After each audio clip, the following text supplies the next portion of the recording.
Good morning. Welcome to our episode of Thrive with Us. I'm really excited to be having a conversation today with Zuha Zubair from Thrive Wellbeing Center, a licensed psychologist with the Community Development Authority in Dubai, with a master's from Swansea University and part of our early career professional program. Zuha has been with us at Thrive for about a year, a little over a year now. And during that time, you've supported a lot of people who are experiencing relationship challenges, including but not limited to loneliness and heartbreak, which is one of the things that we're going to focus on in our conversation today. Welcome. Thank you for your time today, Zoha. Thank you so much for having me, Sarah. It's my pleasure. So tell me, I know that you've been doing a lot of work with people predominantly in their 20s, 30s, and some outside of that age range. And one of the things that's coming up a lot is love, the love life. Yeah. Whether someone's in a relationship, trying to get into a relationship, trying to get out of a relationship, or recently out of a relationship. So how common are these relationship challenges, and what are some of the trends that you're seeing in your clinical practice? When it comes to being common, I think all over from the age ranges of maybe like 19 up to maybe even 50, 60, it inevitably comes up. I mean, when we look at literature, when we look at poetry, when we look at music, it all comes down to love and heartbreak. And it's sort of a ripple effect that we do see that in practice quite a bit, particularly in a city like Dubai that's very busy, very fast-paced.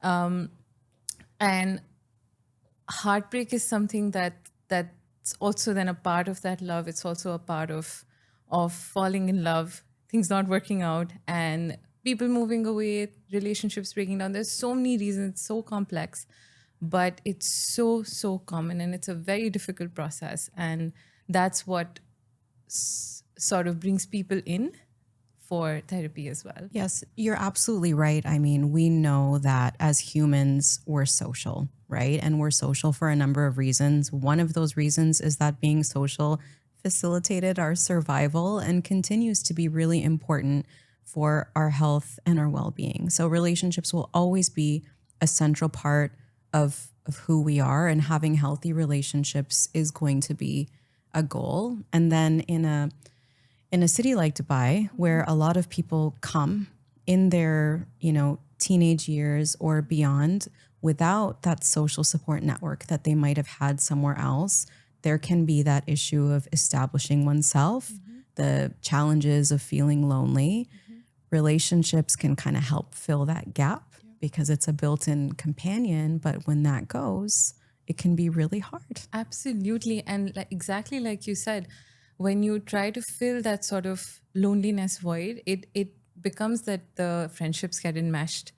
Life completely gets enmeshed. And there's so many times when I've sat across from a person and they're just looking at me like, it's not just the breakup. What do I do with myself now?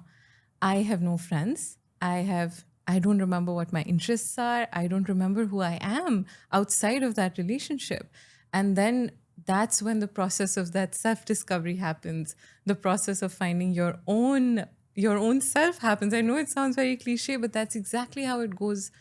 That's the process that unfolds then. So you used a very interesting term a few moments ago, which is enmeshed. So for those of our listeners who haven't heard the term, can you explain what it means and how it plays out in this romantic partnership? It is such an interesting process to see, even if you see a new romance sort of blooming. Small little things like you pick up on the words that your partner is saying, you pick up on the tone that they use, you start incorporating that. You'll notice so many times a few months into a relationship, you'll use a word and you'll be like, Where did that come from? Where did that come from?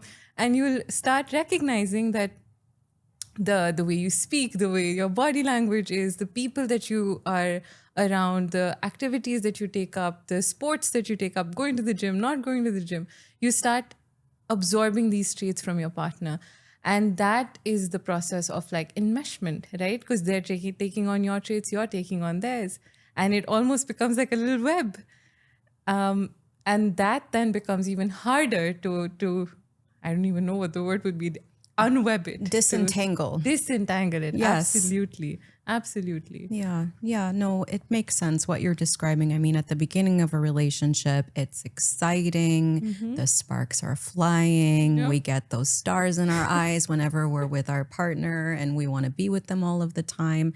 And then the more time you spend with someone, the more you pick things up. And then eventually you find that you are completely enmeshed, as you said. And then if the relationship isn't going in the direction you want it to, as you were saying at the beginning of this conversation, you have to make decisions that are going to affect not only that relationship, but other relationships and even your own. I think that's such a big one. The connection to yourself gets sort of destabilized, right? When you look at yourself in the mirror, I keep going back to my clients, but I've had conversations with clients where they've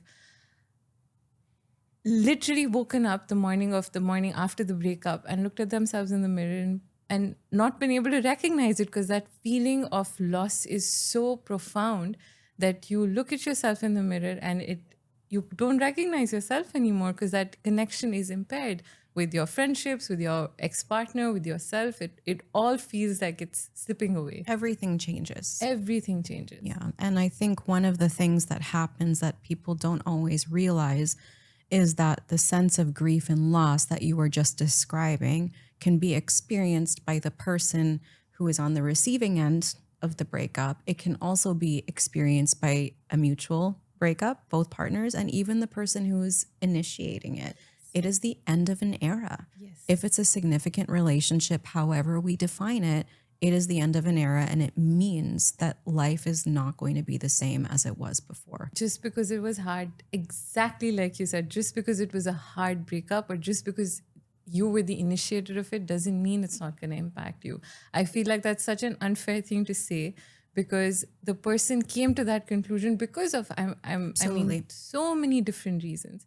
And it really is very impactful on both ends. Yes, definitely. And I think there is an assumption from a lot of people that someone decides just to end a relationship and they walk away unscathed. But it's never the case. Anytime you disentangle your life from someone else's, it's going to be full of change, and it's going to be full of a lot of different emotions, including some of the so-called negative ones. Yes, absolutely. And it's so interesting that they did this study on the brain, and actually the part of the brain that registers physical pain is the exact same part that registers heartbreak. Wow. And that's why we use words like heartbreak and the hurt, the feeling scarred. I feel scarred. It's very similar to that physical pain Yes. that we register. Oh, that makes a lot of sense. So you're bringing up an important point now. Our conversation today is about heartbreak and kind of recovering or emerging after that heartbreak. How do we define heartbreak? How does it impact us? And then what can we do about it? So let's start with understanding heartbreak. If you can explain to those of us who maybe are not so familiar with what it means. So in a very, very broad sense, heartbreak can mean the emotional, physical, physiological impact that an individual sort of suffers after the end of a relationship. And the period of that relationship isn't as important as the significance of it is. So the end of any romantic relationship brings with it a lot of change, a lot of negative emotions, a lot of pain. And we sort of very broadly define that as heartbreak. I like the point that you were making about a significant relationship, because in my work with couples, one of the things that I will always ask as part of the intake process when I sit with each person individually is, what's your relationship history? And I will always ask, what are the significant relationships that you had? And people's assumption is to go for the longest relationship. And often longest and significant do go hand in hand, but it is very possible, I'm not sure if you've seen it as well, to have a shorter relationship that is extremely impactful, for better or for worse. 100%. I have seen people who have been getting out of a relationship. For someone, it's 20 years. I've had people who've broken off marriages after like 15, 20 years. And I've had people who've broken off relationships after 3 months or 4 months or 5 months. And as strange as it is, there genuinely is such a huge overlap, because it time does play a role, like you said, but sometimes there's such a deep connection that it really shakes the person. It really, that connection is so strong that the sort of ripping apart of that connection is also very strong. Very strong and very disorienting to find yourself in that position, whether you initiated it or didn't initiate it. Okay. So why don't we talk a little bit about how to heal? All of us at one point or another have experienced, will experience, have and will experience heartbreak. What can we do about it? Oh, absolutely. I mean, ever since we've been little, we've read fairy tales, we've read, stories and all of that, and we know it's going to happen. But when it does happen, when you do experience that first loss, you realize the magnitude of it. You realize why there have been so many plays and why Shakespeare was going on about it and why all of these things are so important and so central to a person's life. And I think the most important thing to remember is to experience it. I mean, if there's a very messy closet in your house, you're not just going to shut the door on it and be like, yeah, that's going to sort itself out. It's never going to sort itself out. I don't believe time heals everything. I think what you do with that time helps you with the healing. I think processing and accepting, and I understand acceptance is a very, very big word here. And theoretically, it's so simple, right? You experience something, you accept it, you acknowledge it, and you move on. But to actually put it into place is so hard.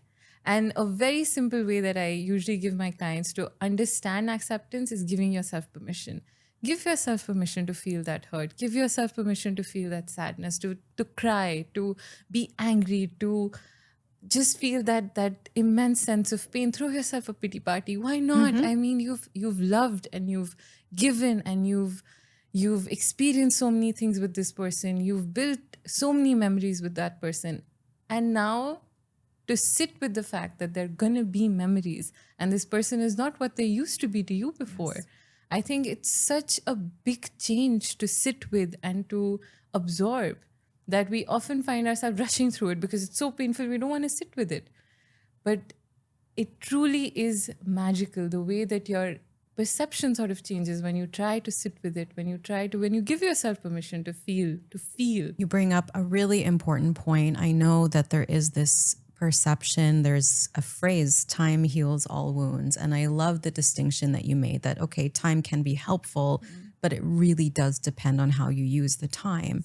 And so many of us, we want to avoid things that are unpleasant and uncomfortable, which makes sense, right? Without realizing that working our way through those experiences actually helps us get to our desired outcome, which is overcoming and moving through the heartbreak. So walk me through what the heartbreak healing process looks like from an emotional perspective. How do people usually present? What is normal? A lot of people wonder, am I normal? I'm sitting here bawling my eyes out over a relationship that was like only 3 months. Or I just walked away from a 20-year marriage and looks like I don't care and I'm pretty numb to the world and people are checking on me and wondering why I'm not having a total meltdown. So what is normal? You bring up such an excellent point because this is such a big piece, right? To sit there and feel all of these big feelings and then to also feel like, am I doing this right? It feels like something is off.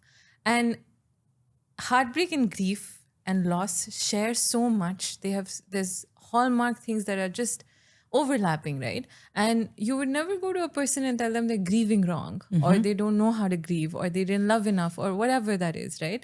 And in the same way, I think recovering from heartbreak, there is no 7 stages of grief and there's no 7 stages of heartbreak. I don't think human beings are built like that. I don't think we can be so linear and so structured.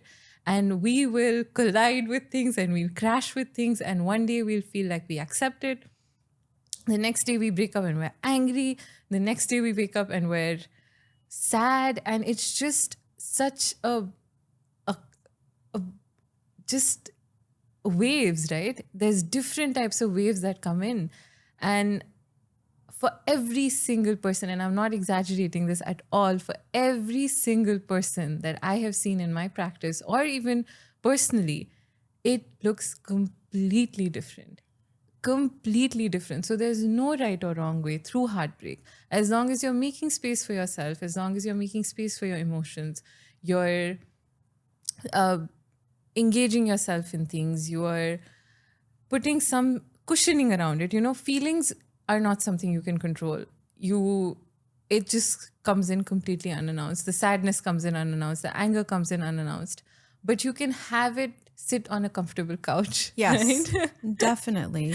No, I love what you're sharing because there is this tendency, especially now in this age of information and social media, to look for that checklist of how do I know I'm healing properly? And the reality is that every person's experience is going to be different. And what I'm hearing from you ultimately is that the combination of emotions, the ups and downs that we experience, especially at the beginning, that's what's normal. It's not about the recipe of you should be 70% anger and, 20% sadness. It's about lots of different emotions coming up very intensely. Probably, I would imagine, becoming less intense as time goes on, especially as you rediscover yourself, which is what we'll talk about next, and give space for those emotions. Yes, absolutely. It really isn't about right or wrong. I think with human beings and with emotions, it hardly ever can be about right and wrong and about a very structured, step one is checked off, Exactly. step two is checked off. It really can't be like that. And there's also external things, you might be many months or years into a breakup and things have relatively stabilized and maybe you're even in a new relationship that you're happy in and you might still feel a pang of longing on an anniversary or a birthday or a day that holds special significance or watching a movie about a place that you visited together. There's a lot of things that evoke those emotional reactions and those memories, and they can hit us really intensely out of the blue. They absolutely can. This actually reminded me of this one time. This lady walked in and she was going through a very, very difficult heartbreak. And she came in and she was actually happy. She was glowing and smiling. And she was like, Zoa, you know what? After such a long time, I feel like I'm doing something and I feel like I'm getting my purpose back. And we had a wonderful chat about like how she was healing, how well she was doing. And the next evening, I believe, I got an email and she was like, I walked past his favorite cafe. No. And oh my goodness, it just hit so hard. The grief and the sadness, it just took over me. Does this mean that I have walked back? Am I regressing in any way? I was like, absolutely not. There's no regressing. There's no pathway to this. It's going to look like a loop. It's going to look like a curve, and that's okay. It's going to look like a loop and look like a curve. However, maybe reroute yourself so you're not walking past that. Yes. No, but absolutely. Yes, absolutely. Yeah. Okay. Well, we spoke a little bit about the rediscovery process. You said at the beginning that we become enmeshed. There's a tendency for that to happen. And then when we start to disentangle ourselves, it's like, well, who am I? And okay, I'm someone that works out 5 days a week, but is that because I want to? Is that because that was something that was part of our relationship? So how do we go back to figuring out who we are after a breakup and connecting with ourselves again? This is my favorite part. In the therapy process, this is my absolute favorite part because you slowly start uncovering who this person is. And I like to go with just launching yourself off the launch pad, just take up the activities. All of us always have that one thing that we always want to do. It can be diving, it can be painting or art or music or something. There's always something. What's stopping you now? There's nothing stopping you now. If you're nervous or shy, pick a friend, pick a sibling, pick a colleague, pick an acquaintance, pick anyone and just go. Experience things. Make new memories. This is, if used correctly, if used in a way that is healing, a breakup can actually be the launch pad of new opportunities, right? It can be a completely new chapter of your life. And you can only experience that when you push yourself a little bit harder. I'm not saying you completely push yourself out of your comfort zone, but just stretch it a little bit. See what's out there. And funnily enough, I've also found that people who got in touch with old friends Yes. really had that open up for them, that it brings that connection to your old self. Who was I before I was a girlfriend or a boyfriend or a wife or a husband? Who was I before that? And old friends can really be a wonderful reminder of that. Yeah, that's absolutely true. And one of the things I was thinking about as you were sharing is we're lucky to be here in Dubai, where there are so many different, new, exciting things to explore. And as you said, we don't have to immerse ourselves and jump straight into the deep end. We can start by getting our feet wet on our own and with other people, and slowly start to see that, hey, I had other interests, I have other interests, I'm capable of doing these things, and I can do things by myself. And slowly, as all of us have that little side of us, right? Slowly, as we start discovering it, is when then you reach a point where you look back and you see how beautiful you've made your life. Yeah. And like you said, for Dubai, I think I have sat with so many different types of people that we have found everything from like sailing to cooking to making pasta from scratch to quilting and skydiving. And it's just, the possibilities are truly endless. Supper clubs was something that really came up quite a few times, actually. And there's just no end to the things that you can immerse yourself in. Yeah, absolutely. So taking those steps is really important. And I think one of the things that helps when we're trying to make a change in our lives is just gathering data, right? We don't know what's going to happen until we try. So we can try, and if it ends up being too much or too little, we can adjust and we can try again. Yes. I wanted to ask your opinion about something. We were saying before about your client who walked past that coffee shop or the cafe and wasn't so helpful for her. What do you think about changing the narrative of certain places and experiences? So what I have in mind is, let's say you're in a relationship with someone for a few years. You have a place that's your place, that you like to go for dinner or you like to go for walks. Maybe at the beginning, you want to try to avoid it for a little while. But afterwards, should we keep it as that black boxed place of, I will never set foot there again? Or does it help to go there and try to make new and different memories? What's your take on that? What have you seen? I think I've seen, that's such a wonderful reflection, by the way, but I think I've seen a little bit of both. Okay. For some people, it's an absolute no. Like even the thought of entering that place again or bumping into their ex and stuff like that, it's just, I am not doing that.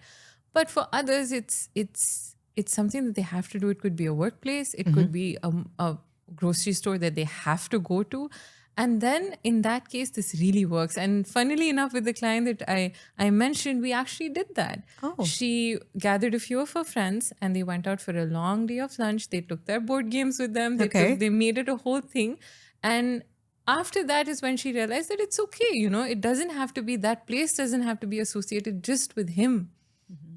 She can also look past that. She can look beyond that and then make her own sort of, put her own spin on it. Yeah. But then for some others, it's just an absolute no. And if it's an absolute no, then we don't push it. Then we keep it there. It sounds like what you're describing is she almost reclaimed her independence. It's like, this place used to mean this, and I was almost afraid or hesitant to go to it, but I'm not going to do that anymore. I'm going to be the one that, takes control over how this place makes me feel, and I'm going to rewrite the story.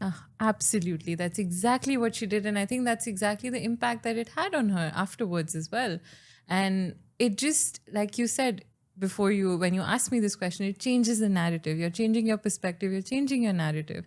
And you realize that one person can't have such a big hold on the way you perceive the world, right? So in terms of moving forward from the heartbreak, one of the things for the purpose of self-discovery is reconnecting with old friends, getting in touch with who you were before the relationship started. Another thing is to explore new interests and passions, maybe to revisit certain places and change the narrative.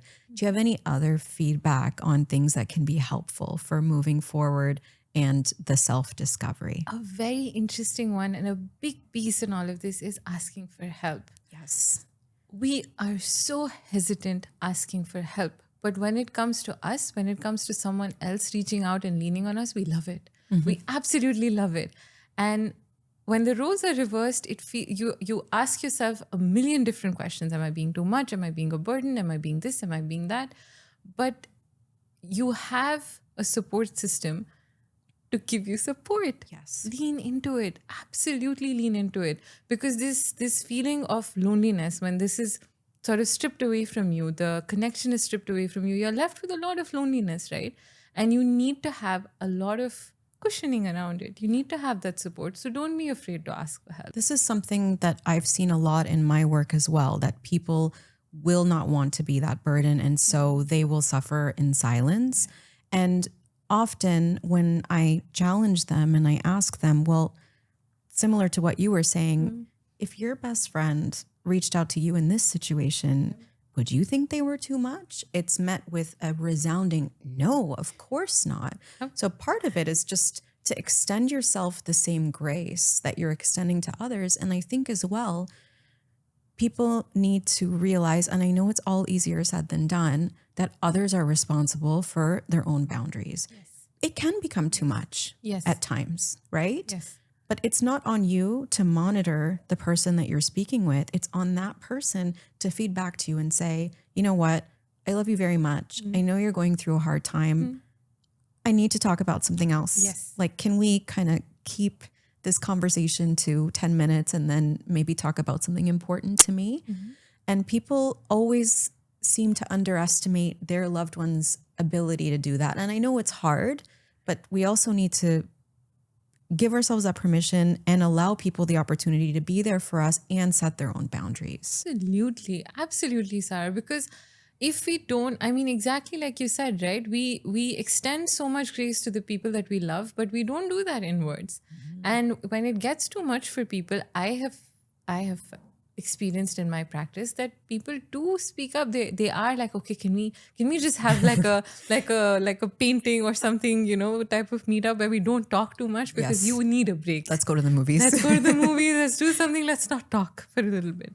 And you navigate your own boundaries. And that doesn't mean that that person is sick of you. That doesn't mean that you're being too much. That doesn't mean any of those things. That just means both of you are human beings and you have your own limitations, and that's okay. One of the things that's coming up for me now is the idea of time. So when we're in a committed, long-term, significant, whatever you want to call it, relationship, because of that enmeshment, our time is shaped by our partner in our relationship, and we don't really have that much individual or independent time. When we are coming out of a relationship, we have much more time. I would imagine, and I mean, we've all experienced that the time can be really freeing, that all of a sudden I have this chance to do X, Y, and Z. It can also be very painful, right? I would have last week or last month been sitting on the couch watching Netflix with my partner, and here I am by myself. How are people navigating this excess free time that they might have not had before? Such interesting takes that people have on this exact thing that you just brought up, because it's so funny that last month you would have been on the couch watching Netflix with your partner. This month you're doing the same exact thing, but this person is in there next to you. So it just changes the whole way in which you're picturing yourself, right? The sense of loneliness, the sense of like feeling closed in on yourself is so hurtful. But again, can't generalize in the way that for some people it's actually very freeing. A client of mine recently, I mean, not recently, it's been about a year, but he's slowly sort of starting to build his blocks up and start healing and all of that. And he was experiencing such a freedom in this time. He was able to do what he wanted. He was able to pick up on his interests. He was able to nurture himself. All the self-compassion, all of that kicked in, and he was able to actually make really wonderful use of the time. And the little pockets of free space that he had at home was just like, I can just be me. I can just spend all of this time on myself. Yeah. And on the flip side, there can be someone who is just sitting there like, what do I do? I don't know what to do. This is too hard. This is too hard. And in those moments, I sometimes feel like distraction can work. Because if you, instead of sitting in that moment, just pick yourself up, go for a walk around the block, go get yourself a little treat. If you have pets, if you have a dog, take them out for a walk. Just get yourself out of that so that you don't spiral into that, into that pit of darkness, which can be quite difficult to get out. Yeah. It is really tough, and distraction can be super useful, and also it can be overused and problematic. So as you were speaking, I was reflecting on what I have a tendency to do when I'm feeling like, okay, this is too much, or there's just too much silence around me, just in general. Maybe it's just a quiet day and I'm left alone with certain thoughts. You know what I do? Pick up my laptop, because there's always something to be done work wise. And it's reinforcing, right? Because I'm accomplishing something, even if it's not really that important or urgent, I'm moving something forward. It makes me feel good. In small doses, it's helpful, it's productive. But after some time, it's like, I think I need to close the screen and actually face what's bothering me, or what I'm trying to avoid in that silence or alone time. I am so similar in that sense that silence and empty space and empty time can really be very uncomfortable to sit with, particularly if you're someone who likes to get things done, who likes to be, on the roll, on the go, meet people, see people, working out, all of that. Silence and quietness can be very intimidating. And distraction, I would say, is the first step. And then slowly starting to enjoy your own company, because you're stuck with yourself for the rest of your life. You can't run away from yourself. You can get space from everyone in the world but yourself. Yeah. So just enjoying your own company, become your own friend, take yourself out on a date, take yourself out for an activity. Romanticize your life, as Gen Z would say. Just small little things that you do them with so much effort and intention that you then start enjoying your own company. That's the ultimate goal, I think. Yeah, no, I think that's an excellent piece of feedback. And there are certain things as well that we believe should only be experienced with others. And if you are in a situation where you're single, maybe you're living on your own, you don't have that built-in support and companionship, you're faced with the choice of, I either don't do it or I do it alone. I remember as the COVID pandemic was kind of tapering off, like after the height of all of it, I really wanted to go for dinner, but I was still really apprehensive to meet people that were outside of my very limited bubble. So I took myself to my favorite restaurant. I got dressed up. I sat down. I ordered my food and my drinks. They looked at me with pity, actually, at the restaurant. They're like, is someone coming? I'm like, no, it's just me. And they were so attentive. Like I had just been stood up. I'm like, no, I'm here. I'm here. And it was a little, uncomfortable, but it was really refreshing afterwards to know that I don't have to wait for someone. I can enjoy something. And people looking at me like a lady kind of dressed up at this nice restaurant all alone with the pity in their eyes, they move on to something else after a few minutes. They absolutely do. And you're left with all of that delicious food. Exactly. And a good time ahead of you. And you go back home feeling so accomplished and almost proud of yourself, right? That you took yourself out for dinner. Because why not? Who said that it was, it was not possible, or you shouldn't do that, or why did you do that? Who makes these rules? Yeah, no, very, very true. So one of the things that happens is, as part of that roller coaster of emotions, I'm sure you've seen it and know it very well, is a sense of hopelessness, right? And it can hit in stages and at different points in time. This idea that I will never, ever find anyone again. I am bound to live a life of being single. And then the catastrophizing starts to happen, like being single and being lonely and being isolated is so bad for our health and our well-being and our longevity. And I'm destined to this terrible, horrible, miserable life.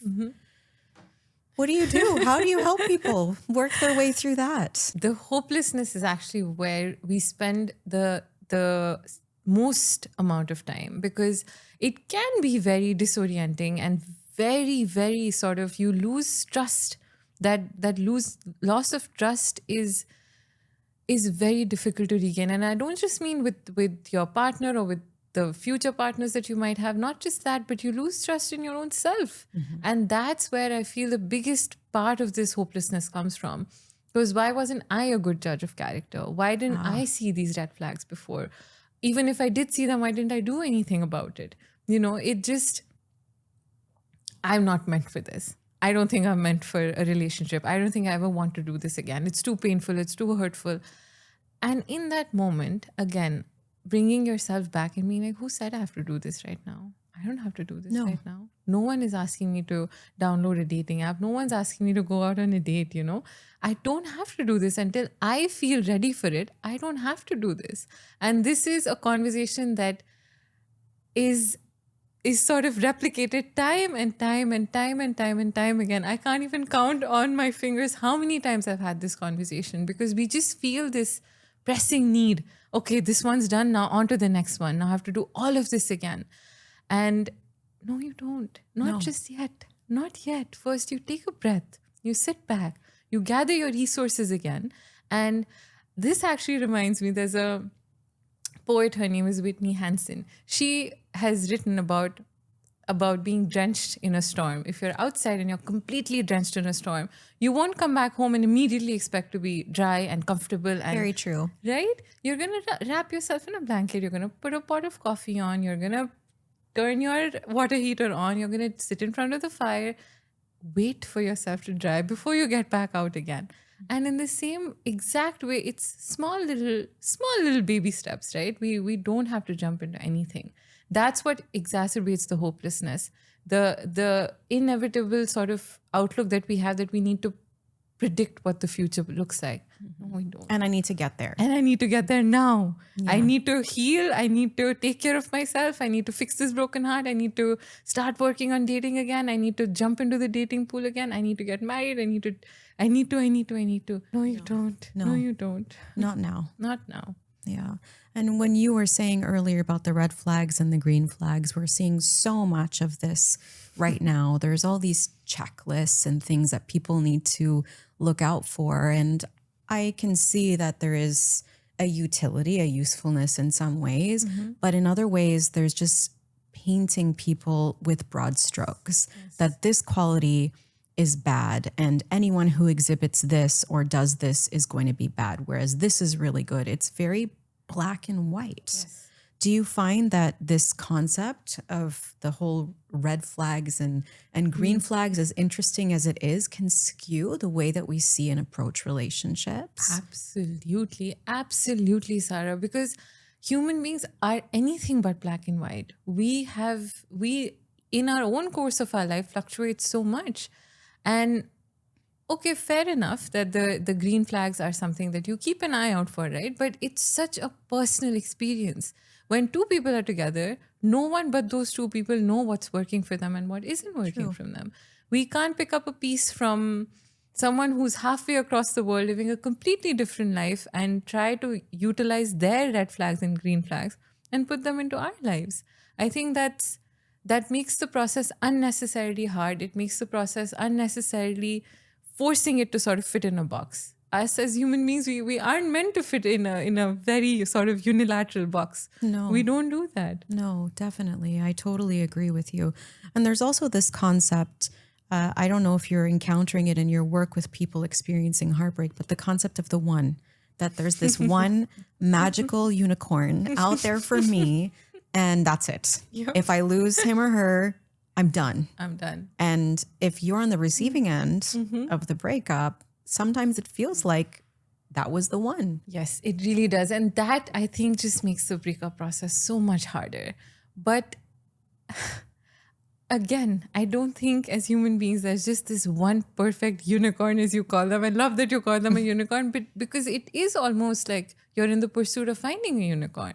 Because there cannot be this one person who is your best friend, who is your caretaker, who's your nurturer, who you can love, who can be perfect for you, who you don't even have to talk to, who'll just understand what you mean, who'll have the same interests, who'll have the same tastes, and who'll have the same travel experiences. And I mean, that where we're literally asking this one person to check like 15 different boxes and fit 15 different pieces of our life. Yeah. And I don't think that's a fair ask. I don't think that's a fair expectation either. Yeah. And then the other thing is that who we are at the beginning of a relationship and who we are during the course and at the end of a relationship are different. We evolve. So we might meet someone who ticks all of those boxes and fits and is perfect and we're all starry-eyed and all of that good stuff.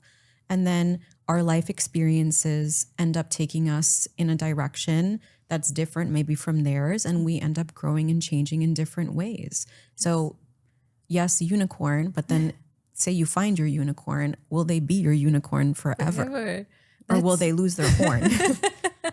I think most often they do lose their horn because you have that expectation just locked in your head, right? That this is just my person and they're going to continue being my person. But human beings are so interesting in the way that if one person in this relationship, in a long-term relationship, evolves and learns and incorporates all these experiences and develops from all of these experiences, the other one might be comfortable where they are.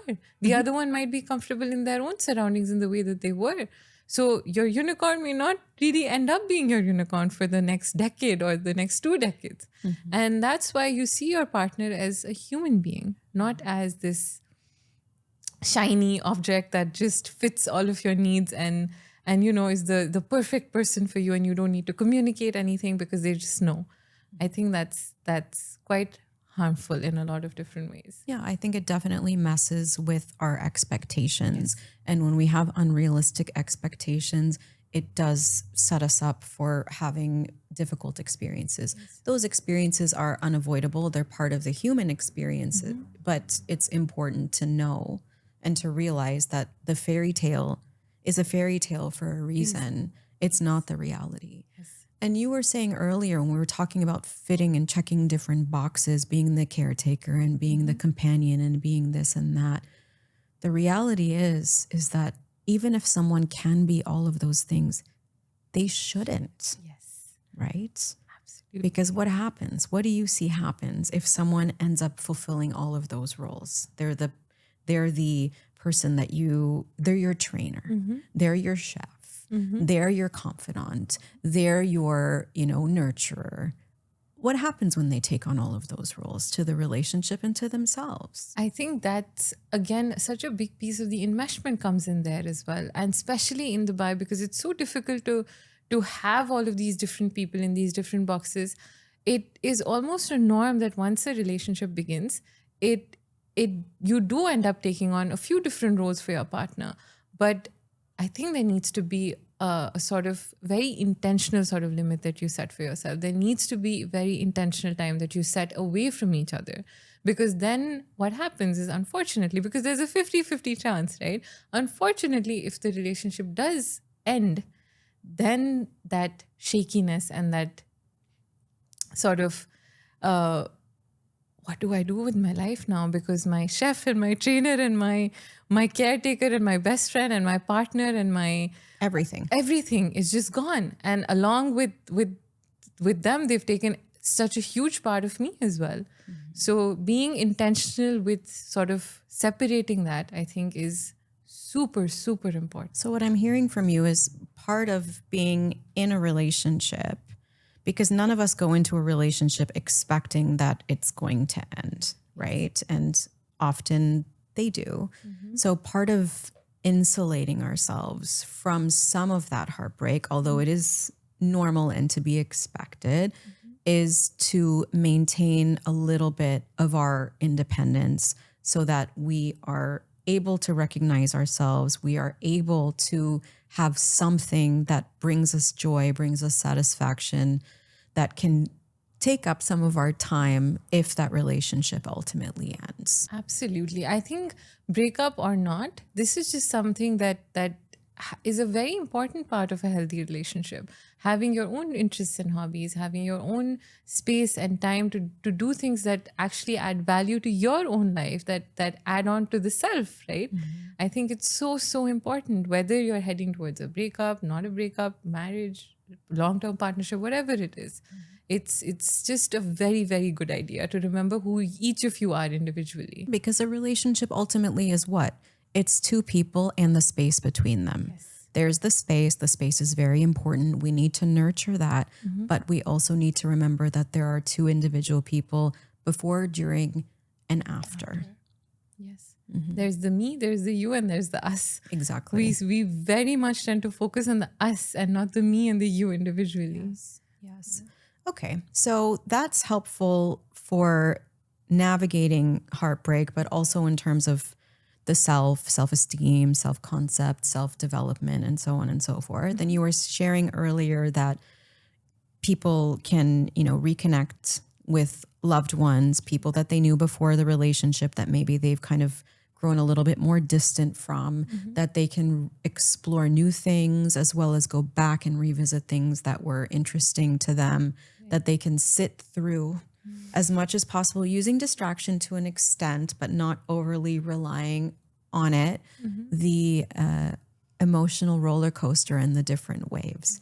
Anything else you can suggest for people experiencing heartbreak? The person who's on the couch right now, maybe watching this, feeling that physical heartbreak that you described at the beginning, what would you say to them? I wish I could show them their life. I wish we had a time machine, and I wish I could show them their life in the next 6 months or the next year. Because as human beings, we're also very resilient. We're very emotional, we're very social, but we're also very, very resilient. And hurt, if it doesn't end, it does become significantly less painful. The grief becomes a little bit easier to contain and manage. There is hope. There is definitely light at the end of this tunnel. There is, it's a very cliche thing to say, but right now, if you're sitting on that couch and if you're feeling all of these things, your world has literally crumbled, right? But now you're going to have to very intentionally pick up these pieces and glue them back together. And then you sand them and then you polish them. And that becomes such a beautiful creation because you create that. Exactly. And you will create that. Inevitably, it's going to happen. It will happen. The only way forward is through. Yes. And although it's very normal to have those experiences, we're at a place right now where you can rebuild and you can craft something that can exceed your expectations and maybe even bridge some of the gaps that you had in your life prior to the ending of your previous relationship. Absolutely. Yeah.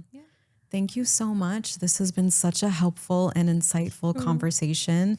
It sounds like you've been doing some amazing work with the people that have come to see you for a number of issues, including coping with heartbreak. For anyone that wants to get in touch with you, you are based with us at Thrive Wellbeing Center, and they can just reach out to the reception team. You want to give us a quick overview of the types of support that you offer to clients? Sure. So from anything sort of counseling based, which is grief, heartbreak, loss, to more sort of like mood disorders, depression, anxiety, bipolar, to even more severe mental health issues. I mean, if you're struggling, we're definitely here and happy to help. Thank you so much for your time, Zoha. It was a wonderful conversation. I really appreciate it. Thank you so much again for having me, Sarah. My pleasure.